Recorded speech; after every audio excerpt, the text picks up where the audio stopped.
You're listening to Graphic Novel Explorers Club podcast, an audiobook club. Last time on Graphic Novel Explorers Club. Oh my God, Genesis is inside me. I'm Tulip, and Preacher left me 5 years ago, and I'm so happy to be reunited and find out what happened. And I'm fucking Cassidy. I'm a vampire, and I'll drink your blood. That's the recap of the book one of Preacher, which was titled, let me grab it real quick, Gone to Texas.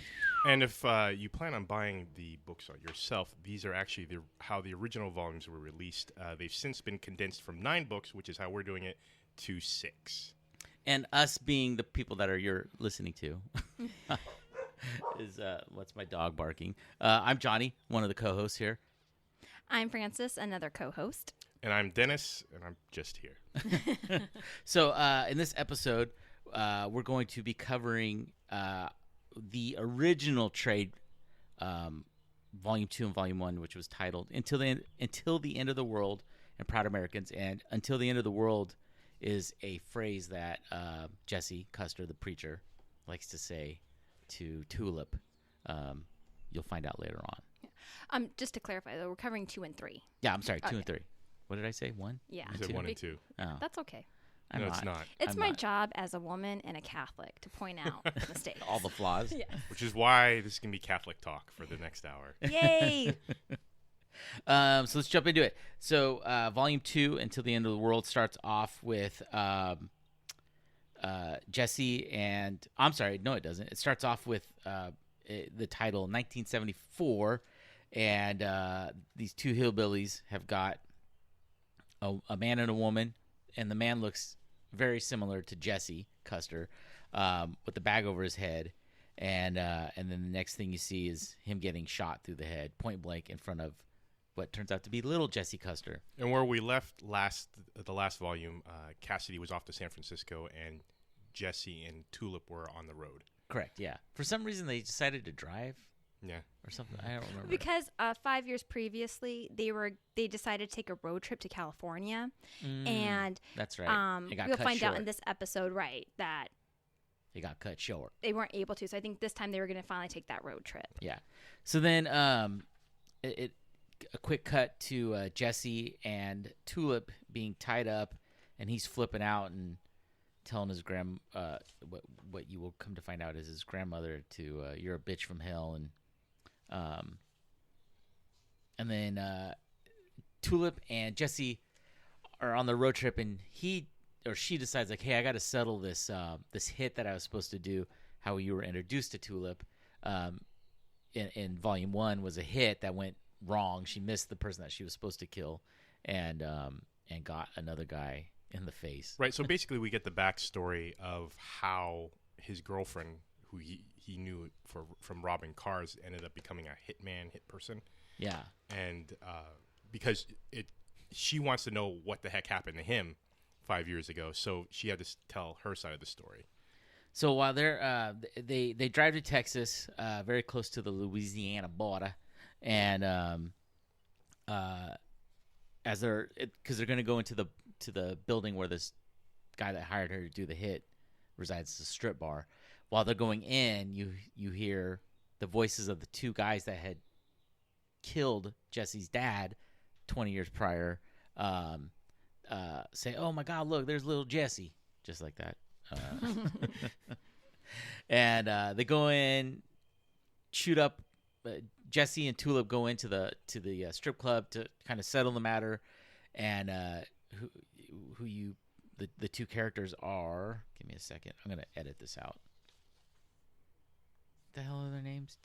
I called them the Goons. No, they have specific names. That's Yeah. I meant to bring that. I wrote it down. Let me get my phone. TC and Jody. Go ahead. You ready? Ready, sucker? So then they walk in and trying to settle the score, and then the two hillbillies that had killed Jesse's dad 20 years prior TJ. No, I'm sorry. God damn it. TC and Jody bust in and start shooting everybody, and then Jesse tries to use the word on Jody, who's the leader of the two, TC and Jody. Jody's the leader. Tries to use the word on him, and he can't. Surprisingly so. Surprisingly, yeah. So then they load him up in the van and take him to Angelville, which is the plantation that's been in the Custer family. Well, not actually Jesse's family, but the Angels. The Angels. Right. Has been in their family for many, many generations. And there's burning crosses on the Yeah. front. These are very stereotypical hillbillies, racist, and yeah. Yeah. And Jesse's freaked the fuck out, and he's telling Tulip, don't say a word, be quiet. He tried to trick TC and Jody into being, it's like, hey, get rid of her. She's not, I just picked her up. She was hitchhiking, whatever. And they're like, no. There's a, if you don't care, then we'll just shoot her right here in front of you. And But they like, recognize her from Phoenix, which is the last time Tulip had seen Jesse before they broke up. Yeah. And we don't know what happened to Jesse's mom, too. That's something, that's a mystery. You don't know what happened to his Mama Custer. I'm just gonna talk like that for the rest of this. So you're introduced to his grandmother, Miss Marie L'Angel, who is quite gross. Yeah. She's got like an IV pole. Yeah. And she's like in a wheelchair and she's bald, but she looks like she has makeup on. She might have alopecia because she just has like little tendrils of hair. Yeah. She's obviously old and not in good health, but everyone's still very scared of her. Yeah. She's still very powerful. Correct.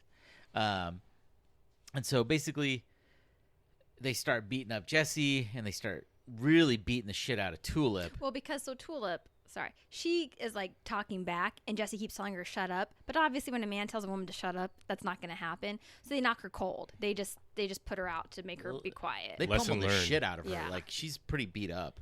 And then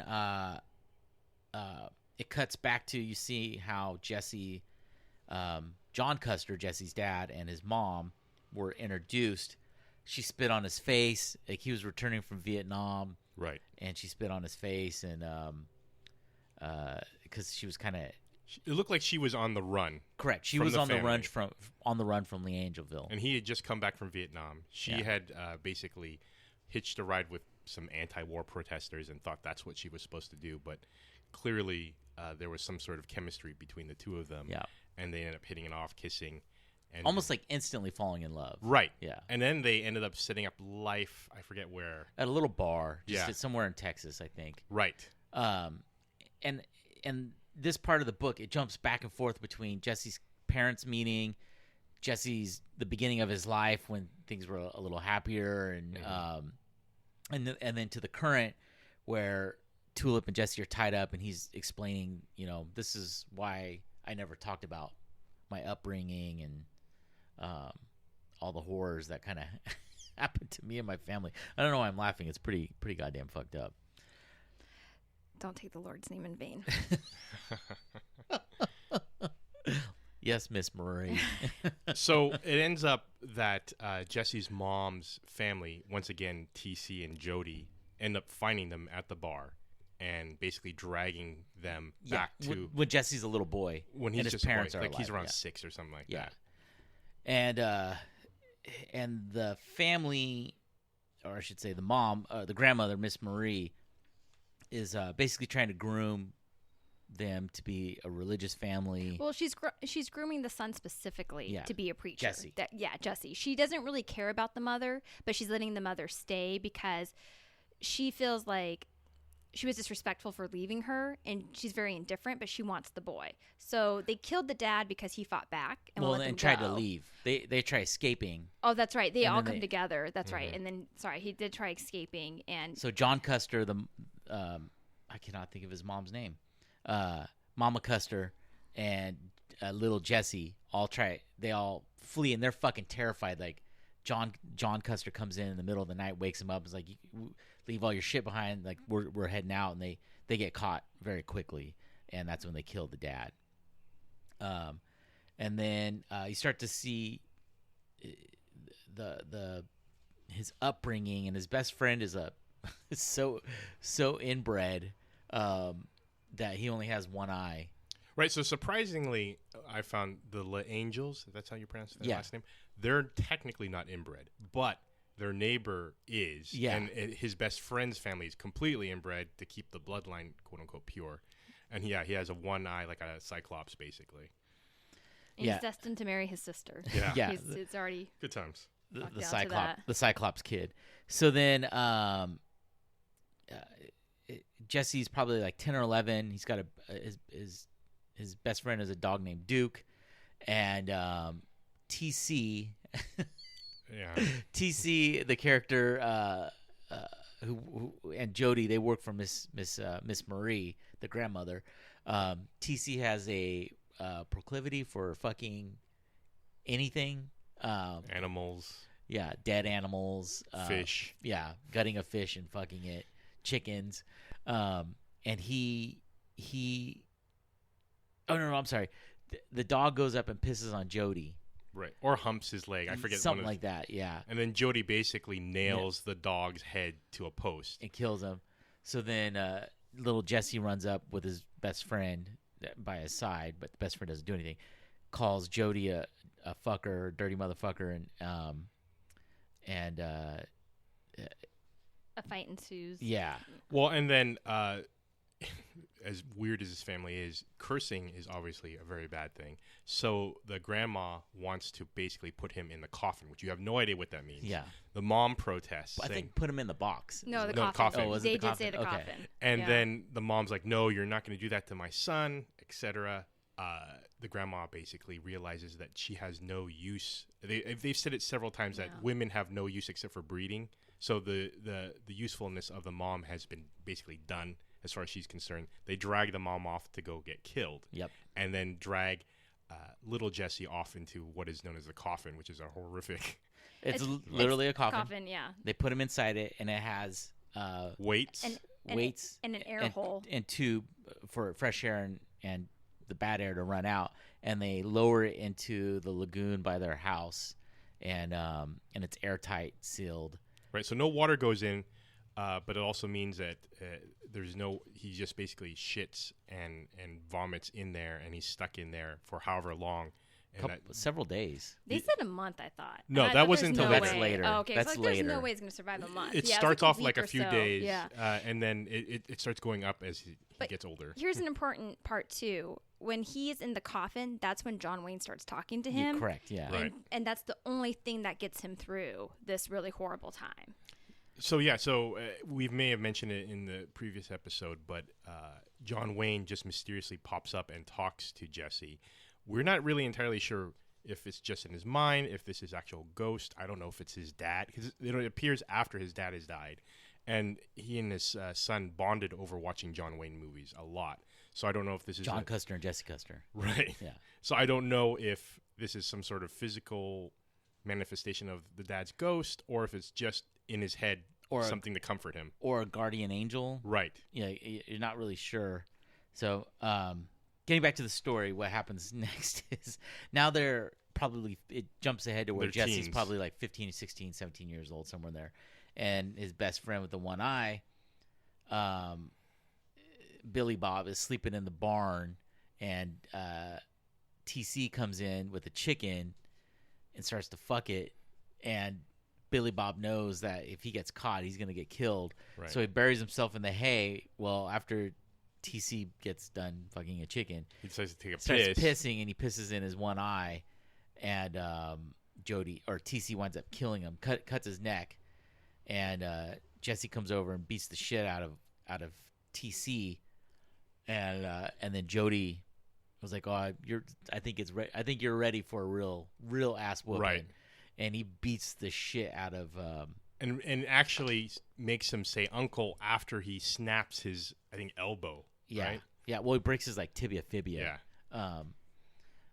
By bending it so hard it snaps, and then that's when he goes in the coffin for like a month, and it's pretty fucking gruesome. The whole thing is Well, and at this point too, though, I was like, he's not going to survive a month. There's no food. There's no water coming in. He's dead. But I was like, okay, we'll just keep rolling with it for the story. Right. Like, I got you. Like But the yeah, this punishment's is getting more and more severe. So I think when he comes out, that's when he finally decides to I'm become a leaving. man. Oh, I thought he became the preacher. No. Like he started No, studying no. the Bible. No, so this is what we get to next is he flees, he runs away, and he's at a bar, he's already dating someone else. He's run away. He's like 19 years old. He escaped Angelville. They don't know where he's at. He's dating someone, and then that's when Tulip comes in and the bar and sees him, is just like instantly like, I got to fuck this dude. That's right. And then steals, basically wins him over. They're running around, and then they're in the middle of Arizona, out in the middle of nowhere. So they've made a life basically of stealing cars and screwing around, and then their whole plan is eventually, I believe, to hit San Francisco. Yeah, well, because he steals like a really nice car, and they're talking about they're going to go on this big road trip. So she goes to go get something. And then like food or whatever. Yeah. Right, and then TC and Jody appear and go, look, if you don't want anything to happen to her. Well,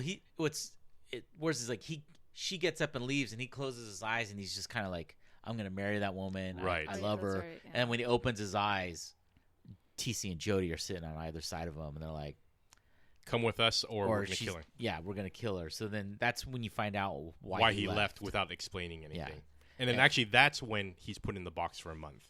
Before that, the other one was like a week. Yeah. And then this one is a month, and then just all part of Grandma's plan to basically break his spirit and turn him into a God-fearing man, I guess.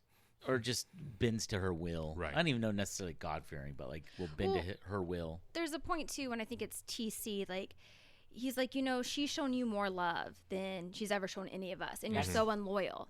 And John Wayne is like, you're on your own, partner. Like, he has a point. So I think he realized, this is my lot in life. I can make the best of it. And he really does at this point now start to believe in God. Like so he does become very vigilant, as everyone should, about studying the Bible and becoming just not this a man way. of God. And is it revealed at this time that who she has on her side? No, well, that's what I was getting to. Yeah. So after they're caught, present day when Tulip and Jesse are caught.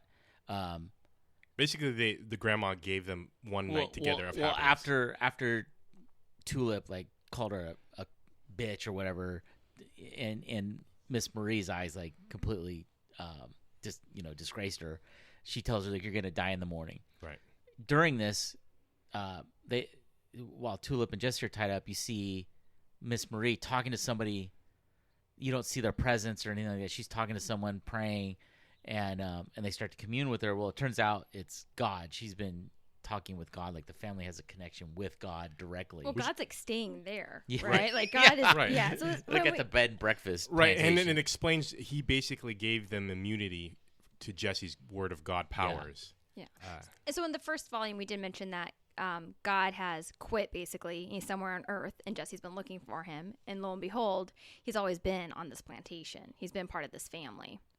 Is that what it's implying? No, I don't know if that's That's how I took it, because it also makes sense why it's so much that she wants everyone in her family to be a preacher and to spread the word of God, and that's why she gets away with a lot. That's how I took it. He's been with her this whole time. Well, there's a connection to there's another part of the family that has a connection to God too, and that's later on. Right. That's like, so for whatever reason. But technically, God's everywhere. Well, you're right. Your theory isn't wrong in the sense that we're given very little information at this point. So who knows? There's a lot of like possibilities at this point. Good point. So come sunrise, Jody walks in and shoots Tulip in the head right in front of Jesse, and she's killed. Yeah.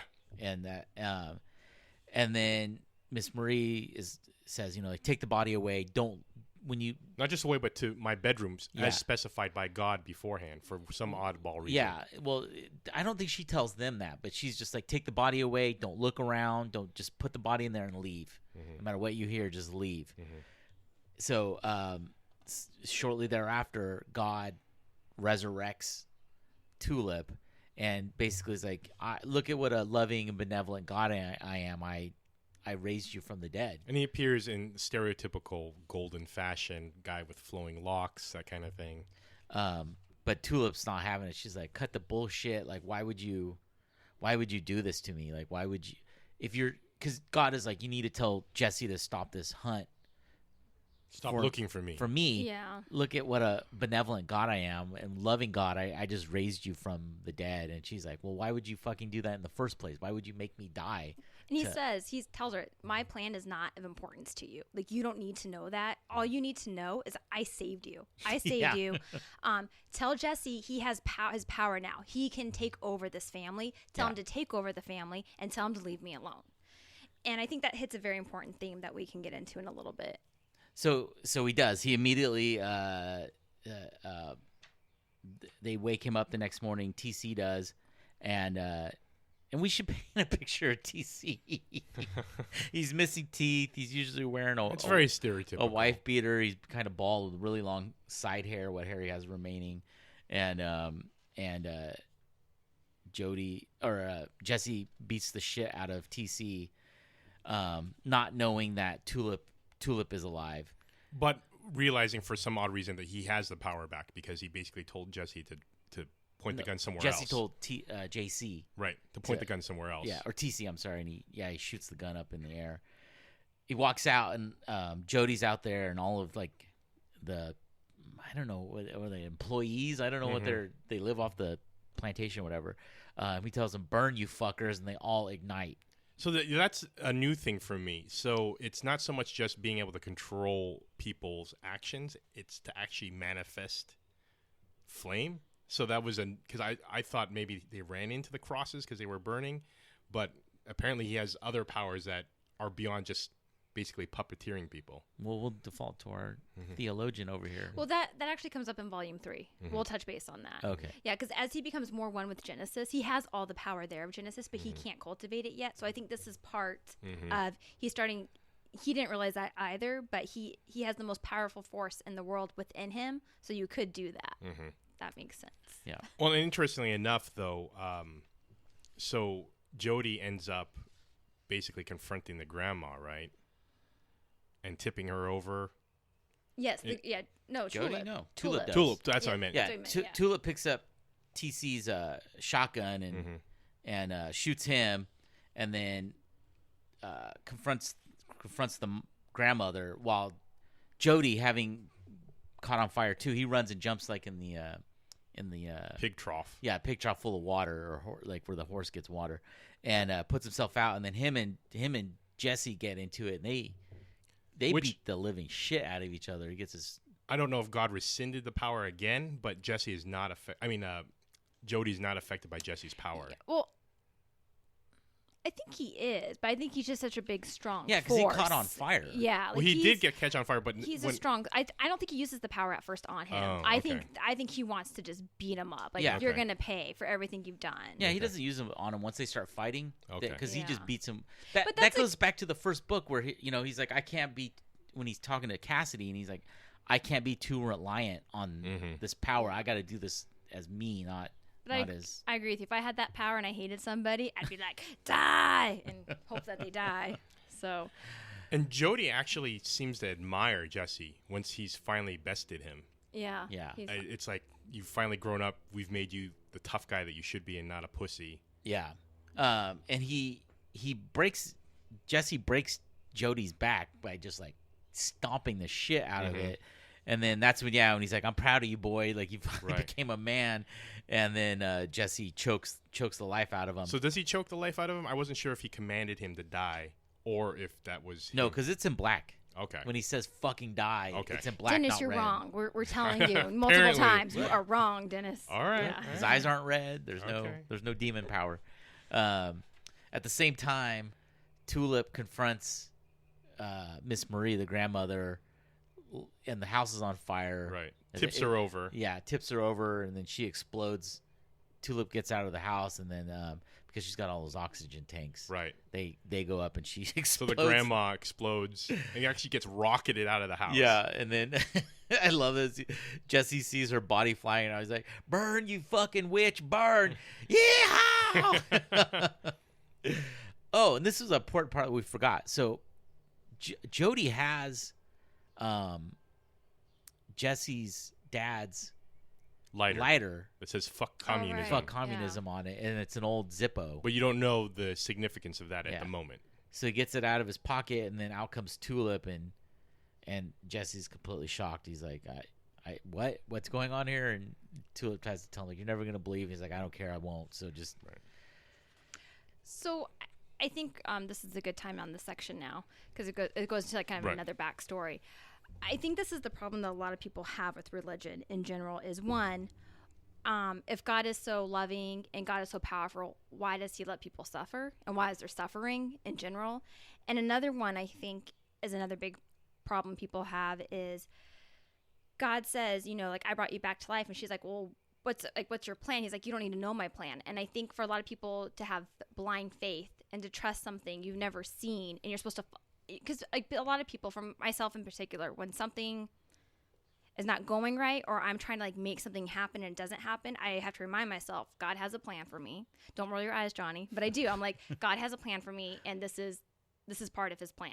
And even Susan Sarandon, totally off topic, but I'm going to tie it in. She said whenever she didn't get a part in a movie, she would go out and get an ice cream sundae to celebrate. And she said, because I know the universe is leading me to the right direction. I'm not going the way the universe wants. And I know people have a lot of different names for God, for religion. Some people say the universe, some say higher being. But I think flying spaghetti monster, right. The Force. But I think this. I think they did a good job of highlighting, and I think for the preacher, like, he suffered a lot by. I mean, his parents were killed in front of him. He got locked in a coffin. There's no escaping.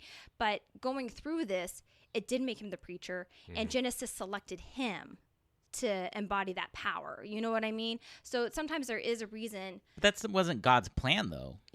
How that's a debate. I think it was part of God's plan. Like, this preacher was groomed for this. But he was also having a big, crisis of faith.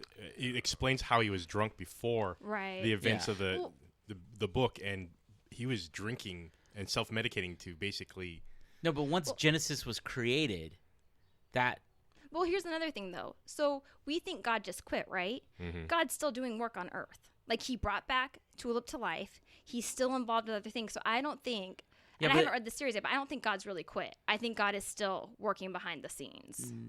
Well, he killed, because he was the one that told Miss Marie to have Tulip killed, specifically for the purpose of resurrecting her. Right, yeah, and to that basically happens hold in the it Bible when God tells what's his name, to kill his son, and he goes, I'm sorry, I'm drawing a blank right now. I have much more respect for the Bible than this. But the man, he takes his son up to the hill. He's getting ready to kill him, and then God says, stop, you've shown your love for me. Like, you don't have to kill your son. Mm-hmm. Like, that's actually a biblical story. Yeah. So it's part of God's plan. But in this book, though, he's doing that to manipulate, not to say, I'm a benevolent person.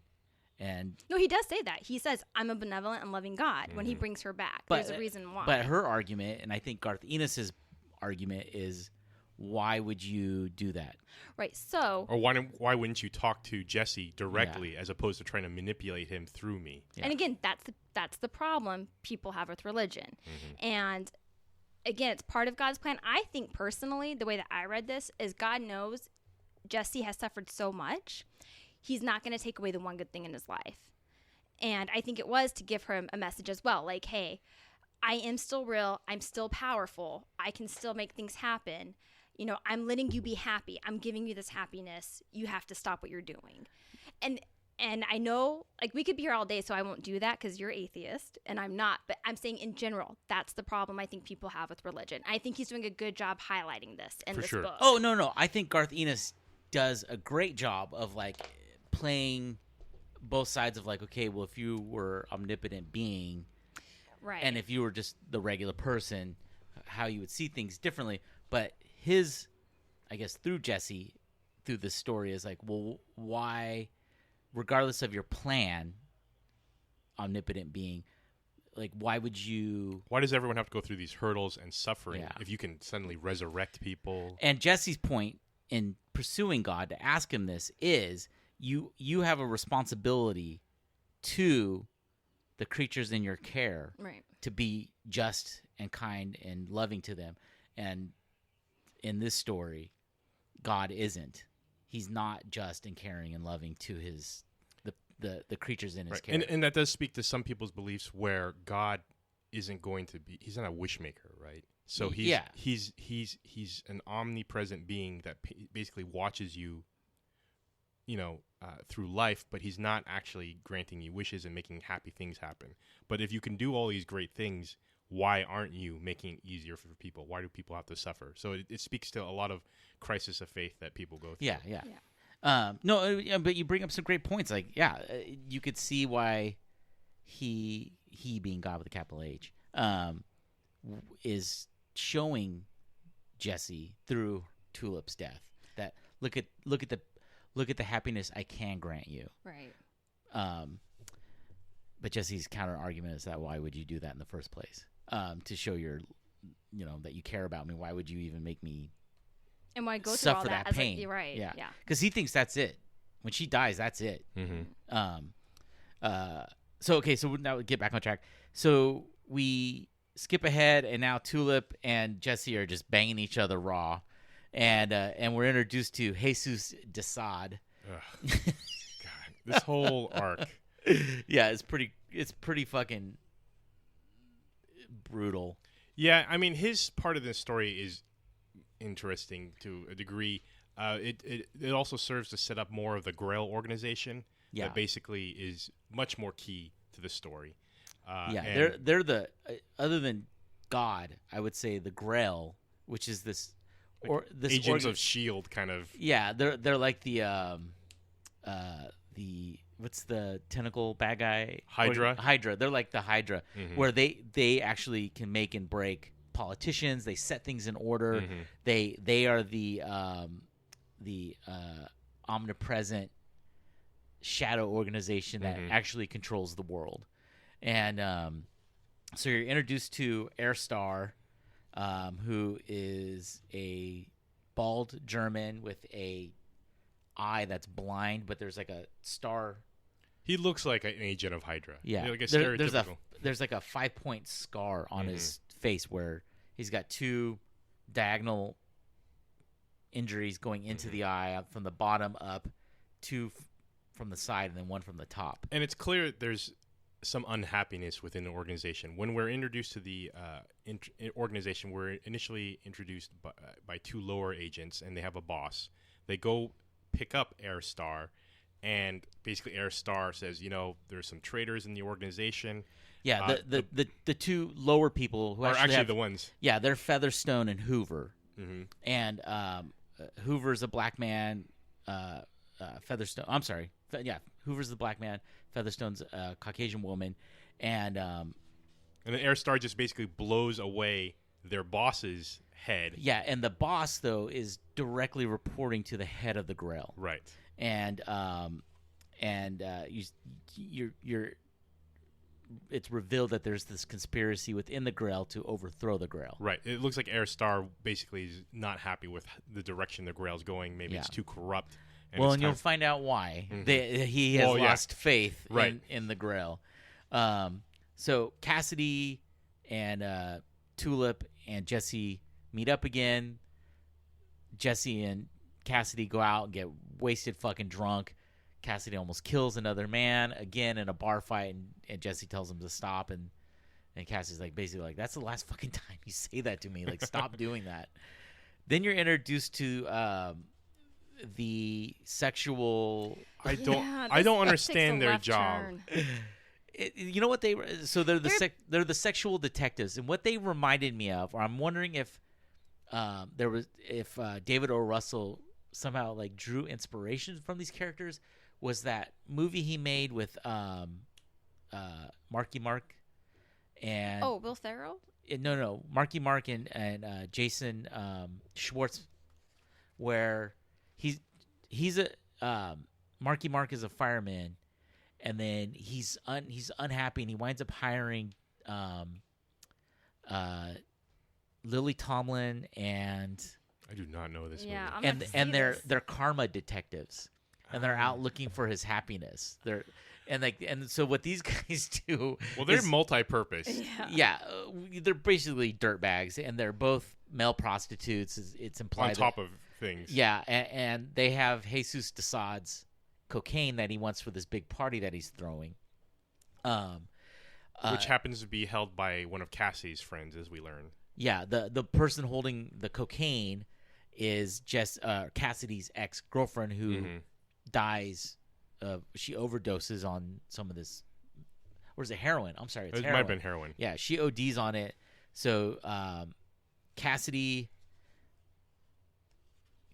and Jesse are kind of hanging out in her house, and they wind up trying to kick a cat, and the cat keeps fucking with them, and in trying to kick the cat, Cassidy kicks a hole in the wall and finds the heroin that the sexual detectives are looking for Jesus DeSade.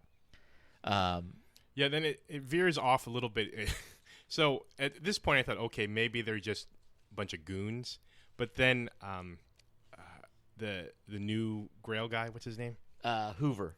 No, Herr Starr. Herr Starr tells Hoover he needs a prostitute because apparently when you do Because the Lord's work, in order to relieve stress, you have to get a really filthy prostitute. So he gets Hoover to get a prostitute. Hoover asks around some other prostitute. No, he just goes down on the street. He doesn't even know to like. Well, then Right, but he asked some prostitutes. Yeah. And they give him a number who happens to be the sexual detectives. He basically arranges a meeting. And then the one sexual detective rapes Herr Starr. Right. And Herr Starr obviously wanted a woman. And he ends up getting raped. We don't think it's funny. I mean, we're laughing, but we don't like rape's not. Well, I don't know. It's so absurd in this book. Like the absurdity. The problem with it is because Herr Starr is such a basically he's horrified at the fact that he was raped by a man, but then later he can't let it go, and he actually sees the sexual detective who raped him in his head, and he actually asks this really hot prostitute, I guess, to peg him. Yeah. And like it unleashed some inner desire. Right, which is basically goes back to very similar themes with the super cop from the first book. Correct, yeah.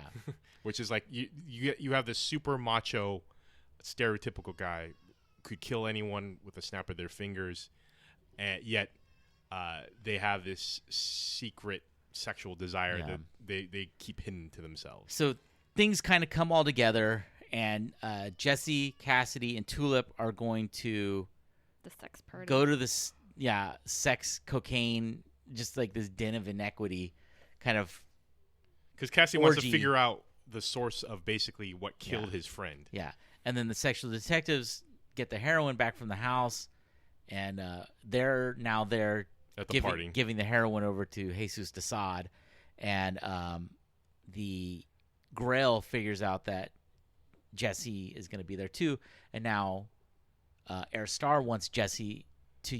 He knows that he's got the power of God, so he wants to use him as the front for the Grail to show the masses and that Jesus has returned, basically. Basically, See, I didn't quite follow at that, so I'm glad you said that, because I kind of started getting like, I got nauseous, like, I'm not gonna lie, because there's also a scene where like the guy who's hosting the party is like, oh, there's my gerbil I get to fuck later, and so there's like the rape scene, there's this bestiality, and I'm like, well, not only that, but then like there's a kid. Pedophilia, there's during the party, but I just felt like the book all of a sudden went 180. I was like, what the heck? Yeah, so they really want to hammer home that this is just a den of sin. So I mean, this whatever DeSade character.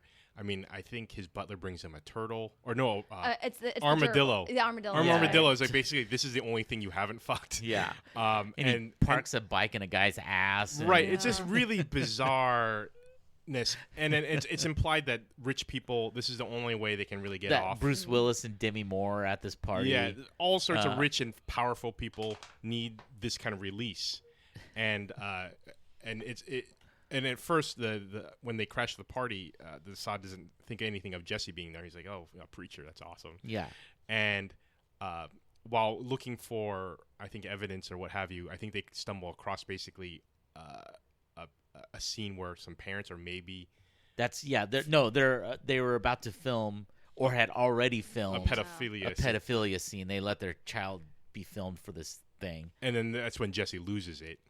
And it beats the shit out of Jesus DeSade. At the same time, Herr Starr and the Grail break into the party and just start shooting everybody up. Right. They get they get separated. Cassidy, Jesse, and Tulip get separated from each other during this gunfight. Cassidy runs into the sexual detectives, and I don't understand this, but during this brawl, one of the detectives decides this is a good time to try to rape Cassidy. It was really bizarre. Yeah. And so Cassidy punches the guy so fucking hard in the mouth, his like mouth gets stuck on Cassidy's hand, and then he throws him out the window. Right, and he lands on top of a car. And Tulip gets pinned down, and Cassidy kind of comes to her rescue and poses as Jesse when the Grail catches them. Right, so the Grail thinks they've got Jesse, which is really Cassidy. Yeah, so they put Cassidy in one vehicle and then Tulip in another.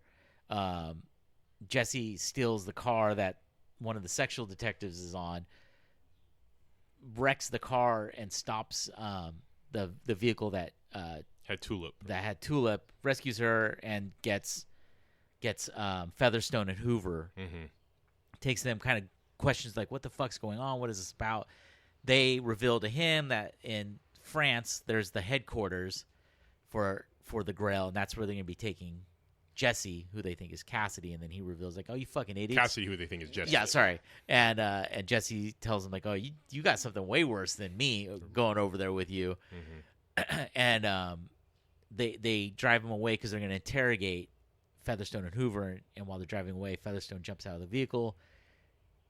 Jesse tries to use the word to get her to come back to him. She's smart enough to cover her ears. Yeah, and so then he takes Hoover down, like they're by a beach in San Francisco. Oh, this part, yeah. And he basically tells him, all right, count to what, a billion or count every grain of sand on the beach. No, not every. No, I think it's count every grain, and he gets to like 1,000,000 and he loses count. And then he has to start over. Yeah. No, I thought, well, whatever. Yeah, he fucks him over and basically commands him, like, you got to stay here for a while to count. And while he's in the middle of counting, a tide comes in and washes away what he was counting. And that pretty much wraps up. So what I didn't get, out of all the things, but what I didn't get is why Cassidy posed as Jesse. Is he trying to protect Jesse? He's trying to protect Tulip. That's okay. Yeah, that's what it was. Because they were going to kill Tulip. Okay, that's right. And him, I guess. I mean, yeah. Even though he's somewhat invulnerable, he's still vulnerable to, sunlight and not having sparkle skin. Yeah, so first half of the book I really liked. I liked finding out about how Tulip became a hit person. I liked finding out Jesse's backstory, as horrific as it was.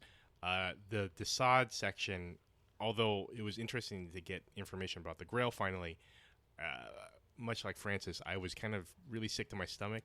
This is Garth Ennis being Garth Ennis. If you've read any of his other works, like The Boys, we will never do The Boys because that is so fucking graphic and disgusting. Or The Crossed. Yeah, it is. This is tame compared to some of his more contemporary work. Right. Some of his contemporary work, basically, he thought, hey, what could I make worse than this scene? And well, he always has a point. I mean, it's gruesome and gross, but like the Boys, the whole point of The Boys, it takes a stab at the ridiculousness of superhero tropes. And like he really goes after Captain America in one book. It's not Captain America, but it is. And like just like the arrogance to make this character go in and pose as a World War II veteran hero when there was real people over there actually dying. Like that's the thing that like gets him gets his goat is like, why would you fucking make believe to when people were really over there dying kind of. Go ahead. So something I thought was really done in this book, and then I was surprised. Like I feel very much like how Dennis does. The first half, great. The second half, I was like, So what he did really well is when Jesse and Tulip get back together, like you said, they just Hump City. Thank you. Yes, all the time. Erotic City, come alive. But it was never. There's nudity, but it was never like I felt gratuitous. Where a lot of comic books I have the issue with, it's a woman with really exaggerated boobs, really exaggerated behind, always dressed sexy. She did dress sexy for the sexy party, but it made sense. And you also see Jesse buck naked in a shot. So I thought they did a really good job of like, this is what it's like when you're in a new relationship. You do go at it for a long time, but nothing was overdone. Then the second half, I was like, wait, what? Like, oh my God. Like, it had to be different writers or something because I Nope. was like, and it wasn't, yeah. Oh, Garth. And I think, too, the first half, as horrible as it was, you're like, oh, that's not, no one can really be in a coffin no one does that, right? But the second half, this stuff does and can happen. And I think that's why it's so gruesome for me because I'm like, ugh, it's just. Right, that shot of that kid with tears in his eyes. Yeah. I mean, you could feel the rage Well, that Jesse was going through. I guess the first half of the book, you're supposed to feel the rage of what he was subjected to as a child growing up. And then, Jesse is fucking horrified when he uses the word on the mom to say, you're going to call the cops and you're going to tell them everything that's happened. And then you're going to do your goddamn best to be a good parent to this kid for the rest of his life. Which goes back to, had Jesse not suffered as a child, would he be, as an adult, so willing to help a kid? Well, even Dun, dun, dun. before he was before he had his horrible upbringing, though, when it was just him and his parents, his dad would instill in him like, you got to be one of the good guys because there's so many of the bad guys. Plus John Wayne, and all that. He had his role models. He has a code that he lives by. And his dad told him that, like, you gotta live by a code. You got to stand for something. So yeah, I mean, I got the message. Obviously, you wanted to make the DeSade look awful and horrible, but after a certain point, it just becomes like white noise. I start, and part of it is part of the problem. Honestly, is if I had read this as a monthly, as opposed to binge reading all of these books at once, I get assaulted with a lot of visual. Instead of jumping into the icy cold water, if you could just ease your way in. Right. But here we were hitting the ground running with all 3 books, and so having this in the middle was just like, God, I've already seen a lot. So it was kind of I don't know, I didn't really like it, but I saw the purpose, and yeah, it was interesting to find out more about the Grail for sure. Yeah. At one point, though, every time I read the story, the part that, I mean, the pedophilia thing was pretty, every time I was like, fuck.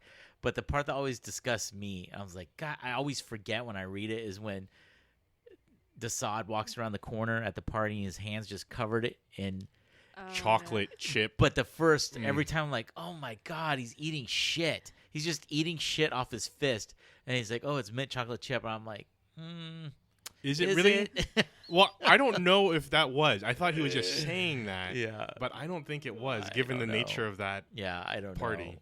know. I'm just, either way. Yeah. I'm like, nope. Why would you? Nope. Yeah. Nope. That's why I always check no on my RSVP to that, to those parties. Well, that's the last time I invite you. Do we want to go into volume 3?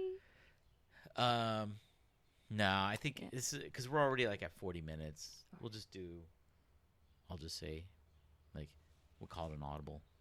Once again, this is really hard to get through the book. I mean, we tried to burn through these, but they once again another one where it establishes a lot of groundwork. Yeah. Right. The DeSade story we were able to blaze through. It's the parent part that we couldn't. Yeah, that ate up 20 minutes of this. Yeah. Okay. So going back to the book, sorry.